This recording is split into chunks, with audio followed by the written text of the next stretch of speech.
কি ব্যাপার এত রাতে তুমি আমার ব্যস্ত কেন? বাসর রাত করতে আসছি, চলো বাসর রাতের কার্যক্রম শুরু করি। ফাইজলামি পাইছো? আমার আব্বা আম্মা যদি জানে এত রাতে তুমি আমার ঘরে আসছো, আমাকে জানি মেরে ফেলবে। যাও এখান থেকে। আরে সেজন্যই তো তোমার আমার বিয়ের ব্যাপারটা তোমার বাবা মাকে বলি নাই।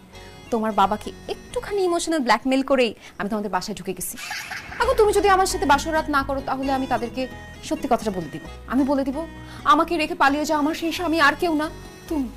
না না না, আমি তোমাকে বিয়ে করছি তাতে কি হয়েছে? আমি বাসর করবো না, পরে বাচ্চা হয়ে যাবে, তুমি পার্মানেন্টলি আমাদের বাসায় থাকবা, তাই না? সেই সুযোগ আমি তোর দিব না শয়তান। ঠিক আছে, তুমি যেহেতু বাসর করবে না তাহলে আমি তাদেরকে সবকিছু জানাই দিই। আঙ্কেল, আন্টি, দেখো জান আমার লক্ষ্মী সোনা, তুমি বোঝার চেষ্টা করো। আমার বোনের বিয়ে হওয়ার আগ পর্যন্ত বাবা আমার বিয়ে মেনে নেবে না। আমার বোনের বিয়েটা হয়ে গেলে বাবা মাকে আমি সুন্দর করে আমাদের বিয়ের কথাটা বলবো, তারা বুঝবে। তারা কি এনো তুমি 5,000 টাকা নাও, নিয়ে কোনো গার্লস হোস্টেলে গিয়ে উঠো, যাও সেখানে গিয়ে থাকো, সময় সুযোগ বুঝে আমি তোমাকে নিয়ে আসবো। যাও, এখন আব্বা আম্মা ঘুমিয়ে আসছে, এই সুযোগে তুমি বাসা থেকে পালাই যাও। তোমার কি মাথা খারাপ হয়েছে? আমি আমার এত সুন্দর জামাই আর এত বড় লোক জামাই বাড়ি রেখে পালাই যাবো কি মরতে? আমি এখানেই থাকবো, আর যতদিন পর্যন্ত তুমি তোমার বাবা মাকে আমাদের বিয়ের কথাটা না বলবা ততদিন পর্যন্ত আমি তোমার সাথে পলায় পলায় প্রেম করব।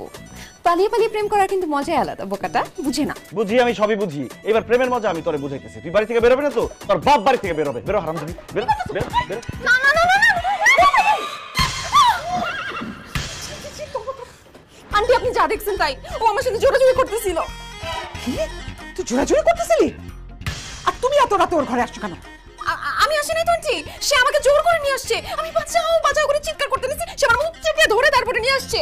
মাসুম, তুই ওকে জোর করে কেন তোর ঘরে আনছিস? মানে সে তো আমাদের বাসায় নতুন আসছে, তো সে তো অনেক কিছু চিনে না জানে না, তাই জিজ্ঞেস করতে ডাকিছি যে আপনার কিছু লাগবে কিনা, তারপর থাকতে কোনো সমস্যা হচ্ছে কিনা, কোনো কিছু লাগলে আমাকে বলবেন, এইটা বলার জন্য ডাকছি। আন্টি উনি মিথ্যা কথা বলতেছে, উনি আমাকে জোর করে এই রুমে নিয়ে আসছে আমার সর্বনাশ করার জন্য। কি? এই খবরদার, ফালতু কথা বলবি না। আমি তোর সর্বনাশ করার জন্য এই রুমে ডেকে নিয়ে আসছি মানে? এই মেয়ে বা সকাল থেকে সন্ধ্যা পর্যন্ত যা বলতেছে সব মিথ্যা কথা বলতেছে। আমি তোমারে সত্যি কথা বলতেছি, আমি তাকে রুম থেকে ডেকে নিয়ে আসি নাই। সে আবার রুমে আসছে, এসে আমাকে ঘুম থেকে উঠাইছে, আরো অনেক আজেবাজে কথা বলতেছে। আমি তোমার ছেলে, আমার বলতে লজ্জা লাগতেছে। কত বড় মিথ্যা কথা আন্টি দেখেন। আমি কি তাকে চিনি যে আমি তার রুমে আসবো? আর আমি রাজি হইনি দেখে সে আমাকে টাকা দিচ্ছে। এই দেখেন 5,000 টাকা দিচ্ছে, বলছে আজকের রাতটা ভুলে যাও।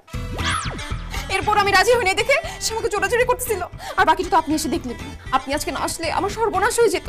কত বড় মিথ্যা কথা বলে, মৃত্যুকের বাচ্চা মৃত্যু। তোর উপর আল্লাহর গজব পড়বে, ঠাড়া পড়বে। গজব তোর উপর পড়বে, ঠাডা তোর উপর পড়বে।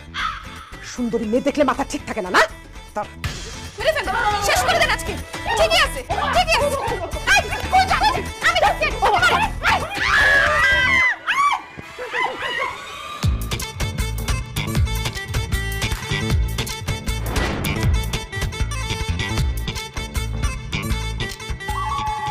এই তো সুযোগ। আমার মার বোন রান্না করতেছে, তাদেরকে সরায়ে মৃতকে দিয়ে রান্না করাইতে হবে। ওকে এবারে কাজের বুয়া বানাই দিতে হবে। এত কাজ করাইতে হবে যাতে কাজ করতে করতে সে রাগে দুঃখে কষ্টে বাড়ি সেটা পালায় চলে যায়।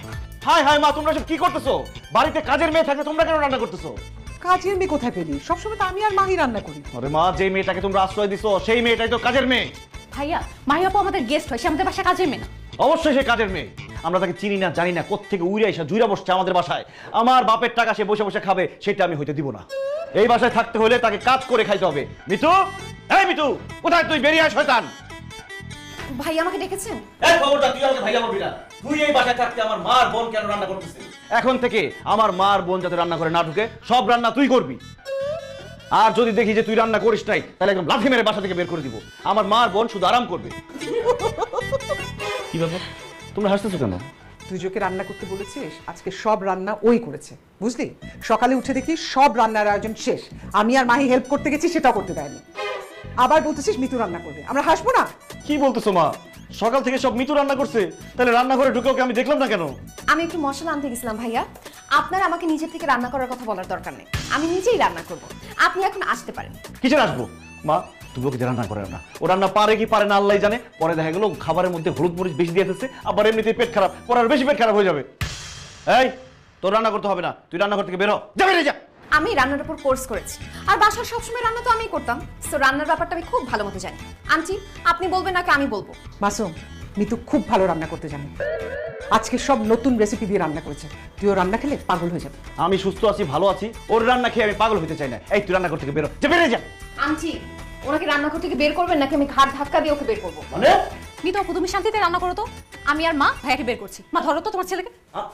মা দেখো বেরো, কাজ করছে